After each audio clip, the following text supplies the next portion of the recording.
Hello everyone, welcome to R K study point 99 YouTube channel. मैं R K आप सभी का स्वागत करता हूं आपके अपने channel R K study point 99 YouTube channel पर। तो आज की वीडियो आप सभी के लिए बहुत खास होने वाली है, क्योंकि इसके अंदर यानी कि अपना एग्ज़ाम है 21 अप्रैल को पॉलिटिकल साइंस का।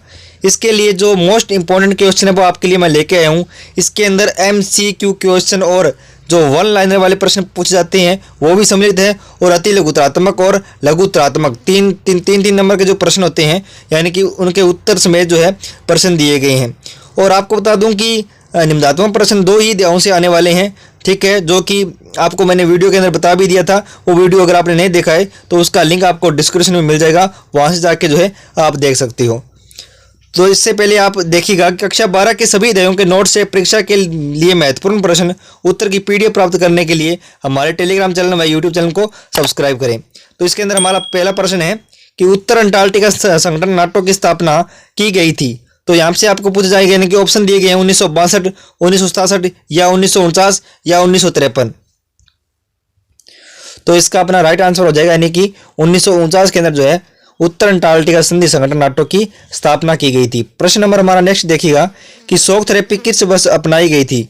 तो हमें जो है राइट आंसर इसके अंदर बताना है 1980 के अंदर, 1990 के अंदर, 1985 के अंदर या 1995 के अंदर। तो राइट आंसर होगा इसका 1990, ठीक है। उसके बाद नेक्स्ट क्वेश्चन देखिएगा कि साप्टा संबंधित है। ये मोस्ट इंपॉर्टेंट प्रश्न है। प्रश्न आपका जो है आ सकता है, यानी कि 1 नंबर से जो वन लाइनर के रूप में पूछ सकते हैं, या आपसे जो है अरे जो अपने MCQ क्वेश्चन इस प्रकार से जो है पूछ सकते हैं।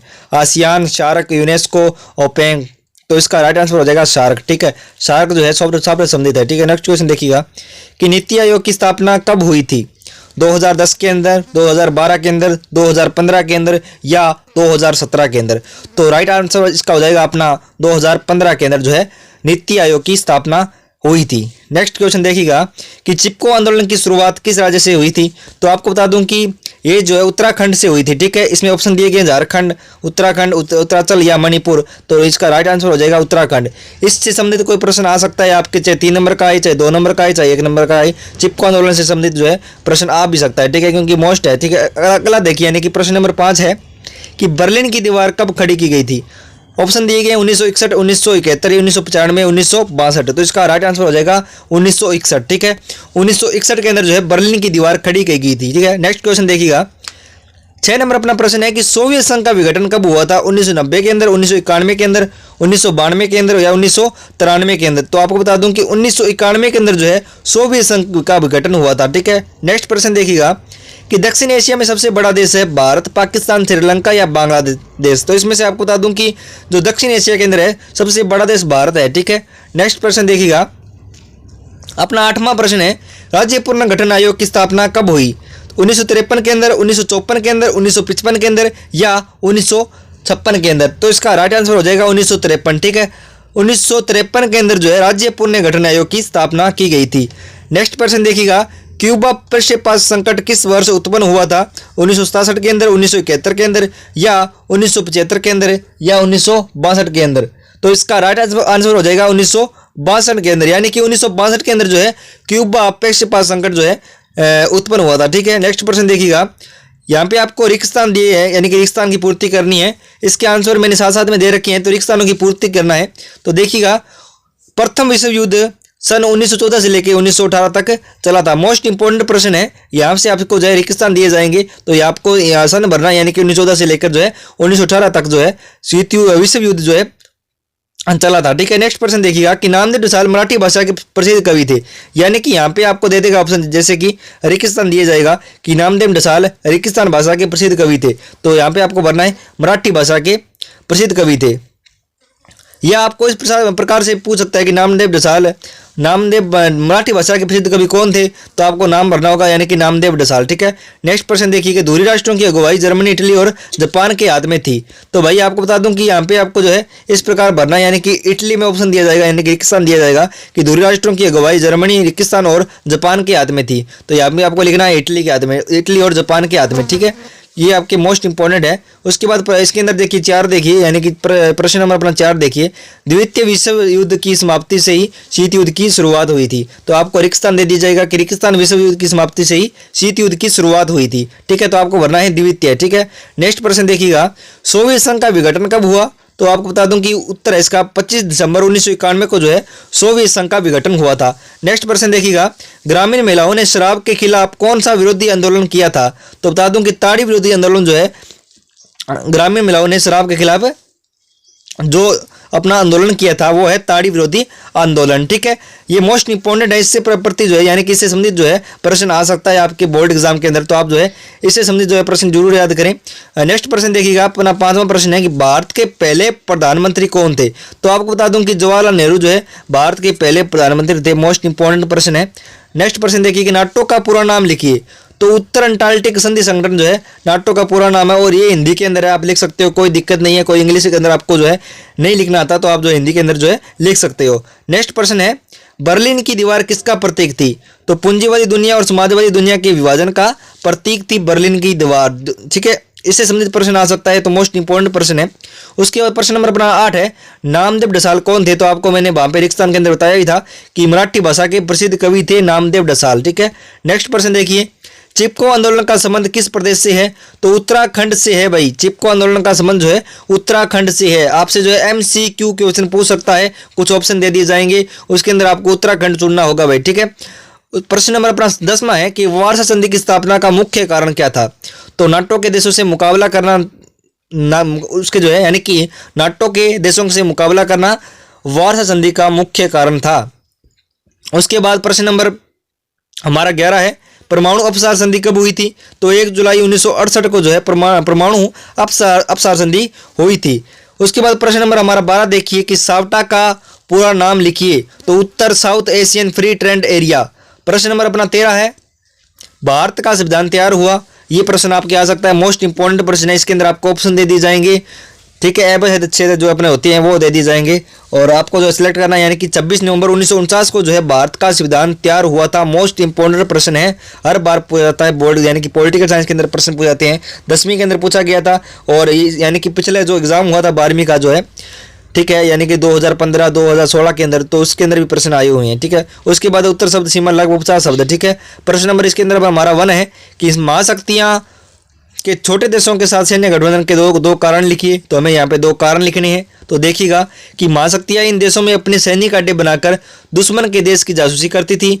उसका नेक्स्ट यानी कि 2 नंबर है पॉइंट अपना, महाशक्तियां इन देशों के महत्वपूर्ण साधनों जैसे तेल और खनिज आदि पर अपना नियंत्रण बनाने हेतु इन देशों के साथ सैन्य गठबंधन रखती थी।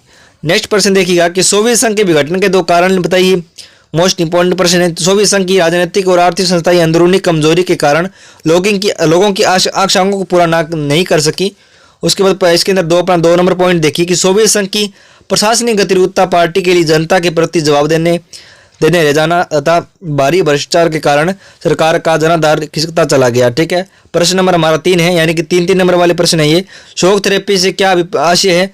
तो शॉक थेरेपी से आशय है कि धीरे धीरे परिवर्तन न करके एकदम आमूलचूल परिवर्तनों को लादना। रूसी गणराज्य में शॉक थेरेपी के अंतर्गत तुरंत निजी स्वामित्व, मुक्त व्यापार, वित्तीय खुलापन तथा मुद्राओं की आपसी परिवर्तनीय पर बल दिया गया। नेक्स्ट प्रश्न अपना 4 है कि अपरोध नीति क्या है? तो युद्ध की आशंका को रोकने की सुरक्षा नीति को प्रवृत्ति कहा जाता है। यहाँ पे लिखना है कि अपरोध की नीति कहा जाता है। ठीक है, यहाँ पे लिख रहा है नीति को प्रवृत्ति कहा जाता है, तो इसको आपको बता दूं कि अपरोध की नीति कहा जाता है। ठीक है, यानी कि युद्ध की आशंका को रोकने की सुरक्षा को जो है अपरोध की नीति कहा जाता है। इसके अंतर्गत एक पक्ष द्वारा युद्ध से होने वाले विनाश को इस हद तक बढ़ाने के संकेत दिए जाते हैं ताकि दूसरा पक्ष सहम कर हमला करने से रुक जाए। नेक्स्ट प्रश्न देखिए कि नियोजन से क्या अभिप्राय है? मोस्ट इंपॉर्टेंट प्रश्न है।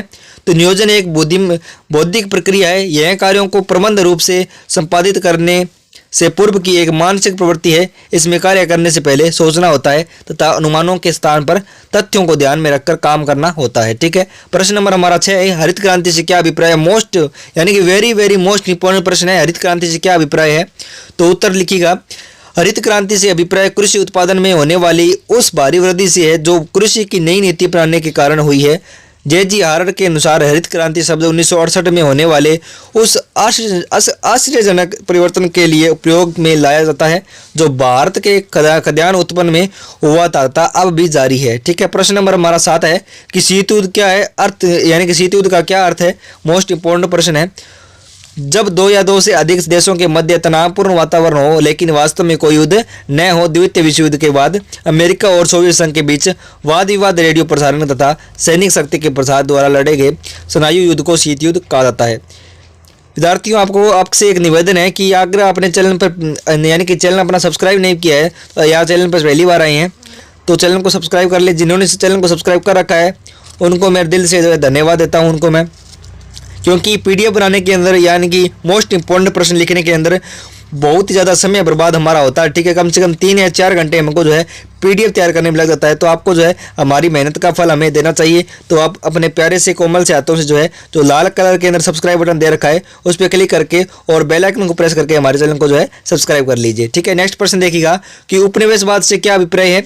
तो आपको बता दूं कि उपनिवेशवाद वह विचारधारा है जिससे प्रेरित होकर प्राय एक शक्तिशाली राष्ट्रीय किसी विशेष के किसी भाग में अपना वर्चस्व अपना स्थापित कर उसके आर्थिक एवं प्राकृतिक साधनों का शोषण अपने हित के लिए करता है। ठीक है, नेक्स्ट प्रश्न देखिएगा कि मिखाइल गोर्बाचेव पर सबसे टिप्पणी लिखिए। मोस्ट इंपॉर्टेंट प्रश्न है। तो मिखाइल गोर्बाचेव सोवियत संघ के अंतिम राष्ट्रपति थे। आपको बता दूं कि सोवियत संघ के अंतिम राष्ट्रपति कौन थे, इस प्रकार से आपसे जो है प्रश्न 1 लाइन के रूप में पूछ सकता है। तो आपको बता दूं कि मिखाइल गोर्बाचेव जो है अंतिम राष्ट्रपति थे और ये जो है अंतिम राष्ट्रपति थे क्योंकि वहाँ उसके बाद जो है वहाँ पे जो है चुनाव होने लग गए थे। तो देखिए 1985 से 1991 तक थे। उन्होंने सोवियत संघ के पूर्ण रचना और खुलेपन के आर्थिक और राजनीतिक सुधार शुरू किए तथा शीत युद्ध को समाप्त किया। इन्होंने जो है शीत युद्ध को समाप्त किया। मेन बात तो यही है। ठीक है, अगर आपको ज़्यादा कुछ याद ना रहे तो आप ये याद रखना कि उन्होंने जो है शीत युद्ध को समाप्त किया था और उन्होंने जो है खुलेपन के आर्थिक और राजनीतिक सुधार को शुरू किए। ठीक है, प्रश्न नंबर हमारा नेक्स्ट देखिएगा यानी 10 नंबर प्रश्न है कि लिट्टे क्या है।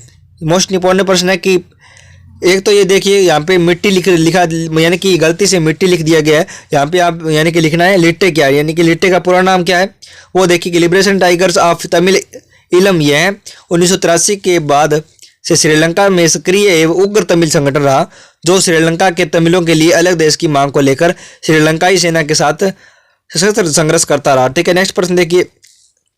क्षमा चाहूंगा अपने यानी कि इतने ही प्रश्न है, 10 प्रश्न यहाँ पे कंप्लीट होते हैं जो कि 3-3 नंबर के थे। और हमारे टेलीग्राम चैनल से आज ही जुड़िए जो कि यानी कि इसका जो नाम है are K study point 99 YouTube channel, यानी कि आर के स्टडी पॉइंट 99 के नाम से ही टेलीग्राम चैनल बना हुआ है और आर के स्टडी पॉइंट 99 के नाम से जो है अपना यूट्यूब चैनल बना हुआ है। कॉन्टैक्ट देखिए, हमें अगर हमारे से जो है कॉन्टैक्ट करना हो या कोई भी जो है बात आपसे यानी कि हमारे से पूछनी हो, कोई भी आपको जो है प्रॉब्लम आ रही है तो इंस्टाग्राम आईडी है मेरी रमेश बिरड के नाम से, वहाँ पे आप मुझे एसएमएस कर सकते हो। अगर आप इंस्टाग्राम यूज़ नहीं करते हो, एफबी आईडी यूज़ करते हो तो रमेश कुमार से मेरी जो है एफबी आईडी है, आप मुझे एसएमएस कर सकते हो और अपनी समस्याएं व्यक्त कर सकते हो या मुझे यूट्यूब चैनल पर अपने वीडियो पे कमेंट करके भी अपनी समस्याएं बता सकते हो। तो मिलेंगे नेक्स्ट वीडियो के अंदर। हमारी इसी प्रकार जो है कम से कम 5 वीडियो आएगी। ठीक है, मॉडल पेपर की। तो आप जो है यानी कि मोस्ट इंपॉर्टेंट प्रश्न आपको हम बताएंगे तो हमारे चैनल से जुड़े रहना। ठीक है, और बेल आइकन को प्रेस करके रखना ताकि हमारी जैसे ही वीडियो आई तो आपको सबसे पहले नोटिफिकेशन मिल जाए और आप जो है सबसे पहले उस वीडियो को देखें। ठीक है, तो मिलेंगे नेक्स्ट वीडियो के अंदर। जय हिंद, वंदे।